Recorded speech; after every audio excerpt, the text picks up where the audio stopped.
আসসালামু আলাইকুম।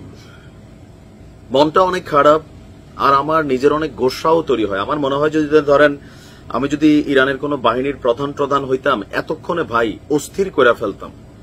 ভালো সংবাদ, তবে কতটা ভালো সুখকর হবে আমাদের জন্য সেটা জানি না। আজকে দিনভর এই ইসরায়েলের যুদ্ধ বিমান নিয়ে ঢুকে ইরানের ভূমিতে অভিযানের পর বেশ কিছু দুর্বলতা আপনার ইরানের প্রকাশ পেয়েছে। এটা কোনোভাবেই কাম্য না যে মোসাদের এজেন্টরা সরাসরি ইরানের মাটিতে বৈশা ইরানের পারমাণবিক স্থাপনাগুলোরে দেখাই দিচ্ছে। ইরানের আকাশ প্রতিরক্ষা সিস্টেম, যেটা এই যে আমরা বললাম যে ইরানের আকাশ প্রতিরক্ষা সিস্টেম কোথায় গেল, কেন এতগুলো যুদ্ধ বিমান ঢুকার পরেও দুই একটা যুদ্ধ বিমান উড়াইতে পারল না। ইসরায়েল ভিডিও প্রকাশ করছে যে মোসাদের এজেন্টরা নিজেরা বৈশা ইরানের আকাশ প্রতিরক্ষা সিস্টেমকে ডিএক্টিভেট করছে। ভাবা যায় যে ইসরায়েলের গোয়েন্দারা কই পর্যন্ত ঢুকার হাত রাখে। এটা তো ভাই অস্বাভাবিক আমার কাছে লাগছে। অবশ্যই ইসরায়েলের এটা সফলতা। তবে আমি যখন এই নিউজটি করছি পাল্টা অভিযান শুরু করেছে ইরান, কিন্তু ইরানের এই অভিযানে আমার কাছে যে পরিমাণ মানে গ্লোজি ভাব আসা দরকার ছিল, যে পরিমাণ একটা উড়াধুরা অ্যাকশন দরকার ছিল, আমার কাছে মনে হচ্ছে যে ওইটা ওইভাবে হয় নাই। দর্শক, ইসরায়েলে পাল্টা হামলা শুরু করেছে ইরান। আইডিএফ মানে ইসরায়েলের সেনাবাহিনীর বক্তব্য হচ্ছে, ইসরায়েলি প্রতিরক্ষা বাহিনীর মুখপাত্র ব্রিগেডিয়ার জেনারেল এফি ড্রিফিন বলছে ইরান প্রায় 100টি ড্রোন ইসরায়েলের ভূখণ্ডের দিকে ইতিমধ্যে ছেড়েছে। আপনারা জানেন যে আজকে বিভিন্ন মসজিদে প্রতিশোধের লাল পতাকা উড়িয়েছে ইরান। এই পতাকা উড়ানো বন্ধ কইরা, এগুলা পাবলিক সিম্পেথি বন্ধ কইরা অ্যাকশন দেখাও, অ্যাকশন। সারা পৃথিবীর মানুষ অ্যাকশন দেখতে বসে আছে।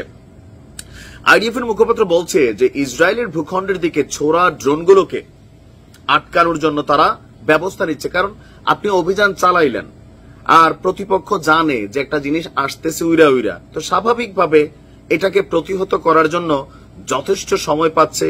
অপরদিকে ট্রাম্প ঘোষণা দিয়ে দিছে যে ভাই ইসরায়েলকে সুরক্ষায় সর্বোচ্চ সাপোর্ট থাকবে আমেরিকার।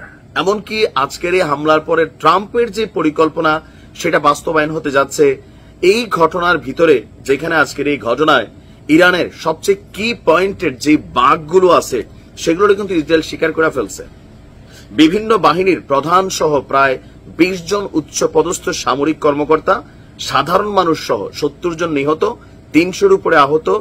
ইসরায়েল ইরানের যে ক্ষেপণাস্ত্র ভান্ডার সেটাকে উড়াই দিছে, যেগুলা দৃশ্যত ছিল পারমাণবিক ভান্ডারে আঘাত করে বসছে। আমি বললাম না যেটা 50 বছরেও এই ক্ষতি পোষাইতে পারবে না। এখন 100 ড্রোন দিয়া মানে এটা কি ধরেন কঠিন জবাব হবে? জবাব হবে না। তবে ইরান বলছে যে বেদনাদায়ক জবাব দিবে। হইতে পারে যে আবার আজকে অথবা কালকে বড় অভিযান চলবে, কিন্তু এই মুহূর্তে কোনো অভিযানে সফল হবে না।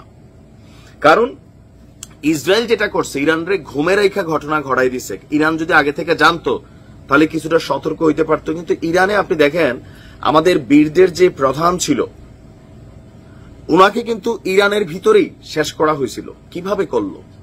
মোসাদ এত দূর পর্যন্ত কিভাবে সেট আপ দিল? আর আজকে শুনলাম মোসাদ নাকি ইরানের ভিতর বৈশা গেল কয়েক মাস যাবৎ সবকিছু সেট দিছে। হিউজ পরিমাণ নথিপত্র, ইরানের সিস্টেম সেট আপ, এগুলার তথ্যরা নিয়ে গেছে। এমনকি ইসরায়েল মুখে বলতেছে না, তারা এগুলার ফুটেজ প্রকাশ করতেছে যে দেখো আমরা ইরানের ভিতর ঢুইকা কি ঘটাইতে সক্ষম। আর এই ঘটনার পর ইরানের যিনি প্রধান নেতা আছেন তাকে অজ্ঞাত স্থানে নেওয়া হয়েছে, কারণ টার্গেট তিনিও থাকতে পারেন। এখন যাচ্ছে, দেখা যাক এই ড্রোন কই পর্যন্ত যায়। তবে এগুলা আমার মনে হয় যে জনগণকে দেখানো ইরানের উচিত, আর মুখে মুখে কথা না বইলা ডাইরেক্ট অ্যাকশনে নামা। কিচ্ছু করার নাই। জনসমর্থন হারাবে, ইরানের মানুষ রাজপথে নামছে যে দেখাও আমাদের পাওয়ার কতটুকু আছে। হ্যাঁ, আমেরিকা বাধা দিবে, তারপর আপনাদের উচিত অভিযান চালানো। লড়াই নামছে, এখানে পিছনে নামার আর সুযোগ নাই। কারণ জিনিসপত্র কি গেছে এটা জরুরি না, কয়েকটা প্রধানকে, এই যে আইআরজিসি সহ বিভিন্ন সেক্টরের প্রধান কমান্ডার গুলাকে শাহাদাত করেছে। আপনি এই ক্ষতিটা কিভাবে পুষাবেন? ইরানের সিকিউরিটি সিস্টেম কি পরিমাণ দুর্বল এটা তো প্রমাণিত হয়ে গেছে যে মোসাদ ওইখানে বৈশা এই অভিযানকে নেতৃত্ব দিছে, তাদের যুদ্ধ বিমানগুলোকে দিশা দিছে। এখন দেখা যাক এই ড্রোন আসলে উইরা যাইতে পারে কিনা ইসরায়েলের আকাশ পর্যন্ত, সময় বলে দিবে, অপেক্ষা করেন।